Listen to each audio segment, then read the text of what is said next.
Hello. হ্যাঁ বল ভাই। আচ্ছা, তোরা আমার বন্ধুত্ব কত বছর হলো? হবে মোটামুটি 7-8 বছর তো হবেই। কেন, কি হয়েছে ভাই? আচ্ছা, তাহলে তুই বল, তুই আমার জন্য কি করতে পারবি?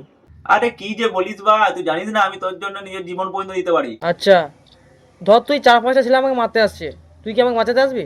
আরে তুই 4-5 জনের কথা কি বলছিস? তুই 8-9 জনকে ডেকে নিয়ে আয়, তোর ভাই দেখে নেবে। তুই কথাটা বল না, কি বলতে চাইছিস? আচ্ছা। আচ্ছা, তুই ধর যে বাড়ি থেকে আমাকে বার করে দিল, তুই কি তোর বাড়িতে আমাকে রাখবি? আরে কি যে বলিস ভাই, তোর তো নিজেরই তো বাড়ি, যখন মন যায় তখনই আসবি। তুই কথাটা বল, কি বলতে চাইছিস? হুম।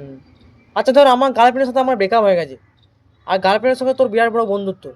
আমি তো গার্লফ্রেন্ডকে ব্লক করবোই, তুই কি আমার সাথে তাকেও ব্লক করে দিবি? প্রথমে মারবো, তারপরে ব্লক করবো। প্রথমে বন্ধুত্ব, তারপরে মেয়ে। তোর কি হয়েছে সেটা তো আগে বল। আচ্ছা। আচ্ছা, ধর আমার এখন 4,000 টাকার প্রয়োজন, তুই কি আমাকে দিতে পারবি? মারা, বন্ধুত্বের মধ্যে কোনো পয়সার সম্পর্ক যেন না আসে। হাট তারি বাহান কিছু